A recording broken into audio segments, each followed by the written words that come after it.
Doctor Rajasekhar eye hospital, super speciality eye care centre. కంటి ఆపరేషన్లకు చెన్నై, మధురై వెళ్లనవసరం లేకుండా ప్రపంచ స్థాయి ఆధునిక ఆపరేషన్లు ఇప్పుడు మన నెల్లూరులో. సత్యసాయి భజన మందిరం ప్రక్కన 3వ మెయిన్ రోడ్, రామ్మూర్తి నగర్, నెల్లూరు. ఇటీవల కావల్లో సుభాన్ భాష ఒకడు వెలిగి అందరికి ఆశలు చెప్పి 6 రూపాయల వడ్డీలు 8 రూపాయల వడ్డీలు ఇస్తారని చెప్పి కావలలో 98 కోట్ల పేదల యొక్క జీవితాలను నాశనం చేశారు. ఈ కట్టించింది కూడా పేదవాళ్లే. కమిషన్ కక్కులు పడారు.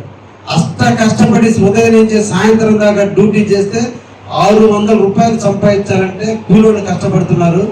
ఉద్యోగస్తులు చదువుకొని కష్టపడి ఉద్యోగాలు తెచ్చుకొని అందరిని వదిలేసి ఎలా ఇస్తారనుకొని డబ్బులు కడుతున్నారు. దయించి ఆలోచించండి. ఇంకొకసారి ఇటువంటి పోయినసారి స్కీములో పెట్టి కోట్లు నష్టపోయారు. ఈరోజు ఒక కావలి నియోజకవర్గంలో 98 కోట్ల రూపాయలు పేదవాళ్ళు. ఇంకా నేను పట్టుకొని వాడి జైల్లో పెట్టి ఈరోజు సరిపోయింది. వాడి టార్గెట్ ఈ 2 నెలల్లో 4 కోట్ల దండాలని. కారణం ఆనిమడుగు, చెన్నైపాలెం, రుద్రకోట ప్రాంతాలు, అదేవిధంగా రాపూరు, చేవూరు ప్రాంతాలు ఈరోజు ఇండస్ట్రీకి ల్యాండ్ పోతుంటే ఈ ఇండస్ట్రీ ల్యాండ్ మొత్తం మీద 3000 కోట్ల రూపాయల డబ్బులు ఈరోజు రైతులకు రాబోతున్నాయి కాంపెన్సేషన్ కింద. అదేవిధంగా రైతులు ఈరోజు పంటలు పండించుకుంటుంటే వచ్చిన పంటల మీద బియ్యం ఒడ్లు అమ్ముకుంటే దాదాపు కావలి నియోజకవర్గంలో 500 కోట్ల రూపాయలు రేపు ఈ 2 నెలల్లో ఒడ్లు అమ్ముకుంటే రైతులకు వస్తుంది. దాన్ని టార్గెట్ గా చేసుకుని పేదలందరినీ కూడా టార్గెట్ ధనవంతులు చేస్తారని చెప్పి ఆశలు చెప్పి పల్లె ప్రాంతాల్లో ఉన్నటువంటి పేద కుటుంబాలను ఏజెంట్లుగా పెట్టుకుని ఈరోజు కావలిలో 3 సంవత్సరాల నుంచి వెలిస్తే ఎక్కడో కూడా కనిపెట్టలేకపోయాడు. ఆఖరికి దుర్మార్గంగా పోలీసులు కూడా దాంట్లో ఏజెంట్లుగా తయారైనందువల్ల పోలీసులు కడుతున్నారంటే అది నిజమై ఉంటుందని పేదవాడు నమ్మి కట్టిన కారణాన ఈరోజు పేదవాళ్ళు రోడ్డును పడ్డారు. 98 కోట్లు. అయితే నేను దీనికి అడ్డం తిరిగి ఈరోజు 15 కోట్ల రూపాయలు మళ్ళా రికవరీ చేసి ఈరోజు బ్యాంకులో పెట్టా. అగ్రిగోల్డ్ మూసేసిన, సిరిగోల్డ్ మూసేసిన, హిమ్ములు మూసేసిన ఈరోజు 1 రూపాయి రాలా. కానీ కావల్లో మీ అందరికి కూడా హామీ ఇస్తారు. ఎందుకంటే మీ బంధువులు కూడా చాలా మంది కట్టుంటారు కాబట్టి అతి తొందరలో ఈరోజు 1 కోటి రూపాయలు కట్టి ఒక్కొక్క పోలీస్ అధికారి 2.5 కోట్లు కూడా దండుకున్నాడు. అందరినీ ముక్కు పెట్టి కేసు కట్టి వాళ్ళ దగ్గర రికవరీ చేసి మళ్ళా పేదవాళ్ళకి ఇప్పించేదానికి నేను కంకణం కట్టుకోనున్నా. తప్పకుండా వీలంత వరకు కూడా దాన్ని కూడా నెరవేరుస్తానని కూడా మీకు అందరికి కూడా మాట్లాడుతాను. ఎందుకు చెప్పాల్సి వచ్చిందంటే కనీసం తోటి వాళ్ళకి చెప్పండి. కనిపించిన వాళ్ళ దేవుడు కాదు, భారత రాజ్యాంగం కంటే ఎవరు గొప్పవాళ్ళు కాదు. రాజ్యాంగబద్ధంగా రిజర్వ్ బ్యాంక్ బద్ధంగా 1.5 రూపాయి వడ్డీ వస్తేనే చాలా గొప్పది. అటువంటిది ఎక్కువ ఇస్తానంటే ఏదో ఒక రోజు ఎత్తేసేవాళ్ళు.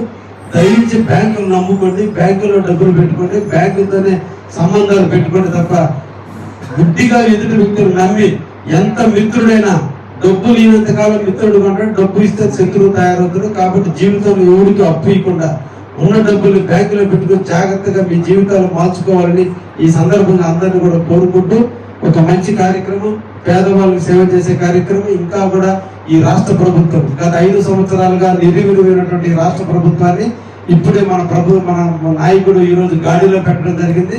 అతి తొందరలో ఇంకా కొత్త స్కీములతో పేదవాడిని ధనవంతులు చేసే విధంగా ప్రభుత్వం ముందుకు పోవడానికి చాలా కార్యాచరణ తీసుకోవడం కూడా జరిగింది. భవిష్యత్తులో పేదవాడు ధనవంతుడు అవుతాడు. ఇప్పుడు ఈ సందర్భంగా మరొకసారి కూడా చెప్తున్నా, మీ గ్రామాల్లో ఎవరికైతే ఎలిజిబిలిటీ ఉండి 2005 కంటే ముందు ఇల్లు కట్టుకోనున్నా, ఆ ఇల్లు దెబ్బతినున్నా మళ్ళా కొత్త కాలనీలు ఇప్పుడు ఇస్తున్నాం, వాటికి అప్లై చేసుకోండి. 2005 తర్వాత ఇప్పుడు కానీ 2005 యువతలు కానీ ఇల్లు కట్టుకుంటే మళ్ళా మీ పేరు మీద రాదు. కానీ 2005 కంటే ముందు కానీ కట్టుకోనున్నా కూడా కొత్త కాలనీలు ఇస్తాం. అలా ఊరు లేకపోయినా వాళ్ళు కూడా పెట్టుకోండి. తప్పకుండా ప్రతి గ్రామంలో పేదవాడు కనీసం నిద్రపోయే టైంలో ఒక విద్యుత్లో నిద్రపోవాలి, ఆత్మరక్షణగా ఉండాలి. నాకు ఏ ఇబ్బంది జరగదని ధైర్యంగా ఉండాలి. తుఫాను వచ్చినా ఇబ్బందులు వచ్చినా నేను నివసించే ఇల్లు ఆరోగ్యంగా నాకు ఉంటుంది అని నమ్మకం కల్పించేందుకు ప్రతి పేదవాడికి ఇల్లు ఇచ్చే కార్యక్రమం నాంది పలకడం కూడా జరిగింది.